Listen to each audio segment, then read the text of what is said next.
everybody, this is Dr. Maples, and we are headed back into the office to continue our sociology major job series to talk about human resources jobs. In fact, to celebrate, I even wore a tie.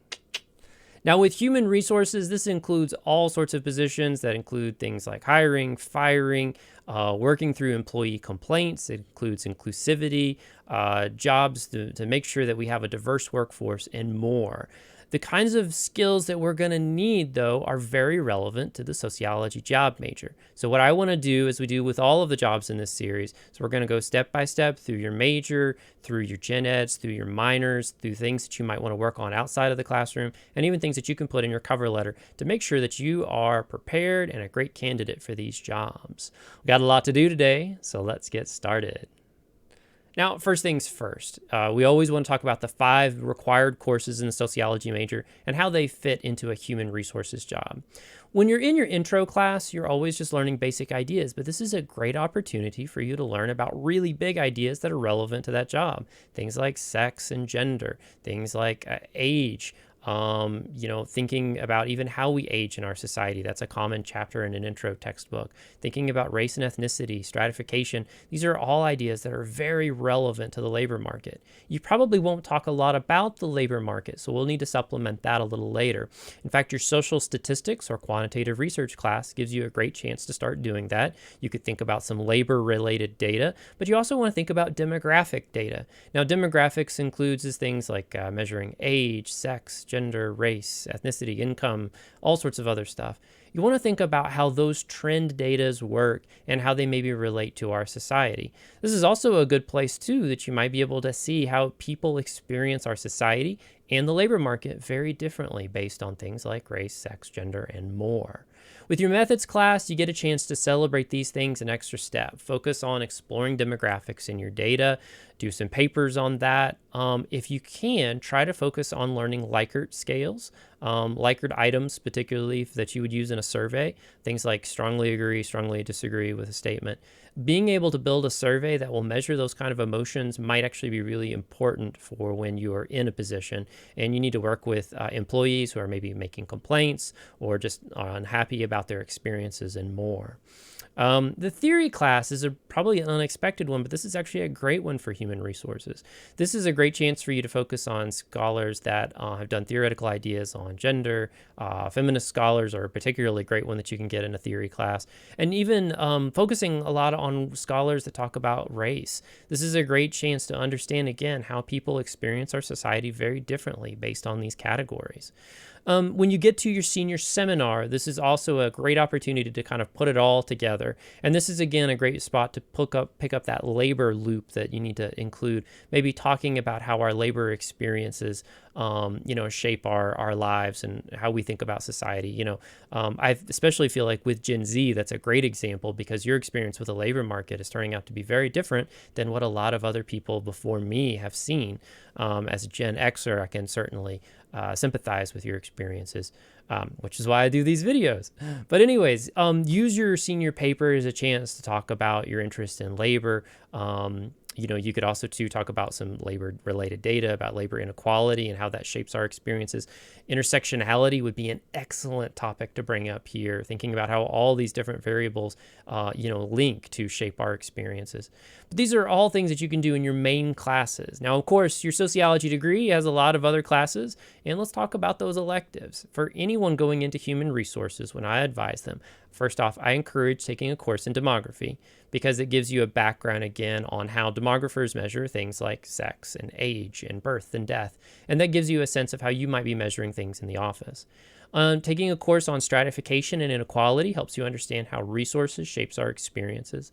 Likewise, I think it should be almost a requirement to take courses in race and ethnicity, sex and gender, and if you can, a course in sexualities, because this is going to make you a far better human resources person. They don't have this at all campuses, but a sociology of work or a labor-oriented class would be a really great thing to consider as part of your electives. I don't have it on the list, but I also think if you can do any kind of office internship, that's a really great thing to throw in as well. And most programs have internships that count towards the electives. So see if you can sneak one of those in. That'll also give you some work experience if you don't already have that in an office. Now, Gen eds are a great place for human resources. Remember, with human resources, you want to explore diversity and this idea of inclusivity. And so you can get a whole diversity section in most gen eds at most universities. So you'll have plenty of courses there that you can take. You might even take more sociology classes depending on the policies that they have at your university. I would also suggest trying to sneak in a psychology class. Psychology is a great way to understand the individual experience, whereas sociology is interested in all the individuals in our society, but it gives you a chance to get a little bit more knowledge on that field. And I think that's a very common thing you'll find in gen ed. An intro to business class would be ideal. Now, this one may or may not be in gen ed, so it's actually worth taking those 3 hours just to get that experience, that you have that extra bit of knowledge. I always suggest taking an intro to communications class. Those are often found in gen ed, and it'll give you a chance to be able to talk one-on-one with persons and to be able to communicate your ideas really clearly. In fact, you may be doing interviews as part of your job, so being able to communicate that will be really important. What minor should you pick? Well, you have a limitless number of options. Now, there are some that are really great ones. Getting some business experience, like a management minor, is a great one. It'll give you some really simple ideas that'll work in there. But again, if you really like working on diversity, looking at African and African American studies, women gender studies, Asian studies, any of those related fields are great ones. Similarly, if you see something that's business related, even if it's not a management minor, you could take something like that. And this might be a strange response, but anthropology is actually a really great pairing because, again, it gives you that background on the human experience. So these all help you become a better human resources worker. Now, I do suggest studying some things on your own. Get knowledgeable about labor history and court decisions that have happened in, say, the last 10 or 15 years that shaped the labor market. Even some of these recent Supreme Court decisions would be a really great place to start. Having that information makes you a better human resources worker. Likewise, anything that you can read about office culture, sociology of labor will make you a better candidate. I strongly suggest spending some time understanding how we measure ideas like inclusivity in the office, happiness or happiness with your job in the office, and even just being able to build simple surveys that are related to the workforce or the office experience. These are going to make you a better candidate too. Take advantage of any university resources that you have on free training. There are dozens and dozens of things that university staff workers have to take. They're free, and if students ask, they often can take them for free as well. And every one of these things are pure gold that you can put on your resume to make you a better candidate because you'll already have that training. Likewise, look into free management courses, free human resources courses on YouTube and the internet. There's tons of them out there, so take advantage of them. You can learn a whole bunch of cool ideas, still list that on your resume. And if you have the resources, you can actually get certifications to go with those. There's lots of courses at universities that are non-traditional courses where you pay $100, $150, and you can get certified in management, human resources, and all sorts of other things. In fact, they have entire certification programs for human resources that anyone, regardless of their degree, can get. And if you got the resources, do it. That's a great thing to make your application one notch better than everybody else. Now, when you're applying for those jobs, there's a couple of things that I suggest pointing out. First off, point out that you understand how to talk about and how to measure ideas like sex and gender, race and ethnicity, sexuality, and more. So often terms related to these ideas are mixed up and people get concerned and scared that they can't talk about them. Well, you've got that expertise. You've taken courses in this at that point, so you're good to go. You're going to be a strong asset for your office if they hire you because you can talk about these things. Second off, you can point out that you can measure ideas that relate to the office experience. You can also support your office becoming more inclusive and engaged because you understand ideas like diversity.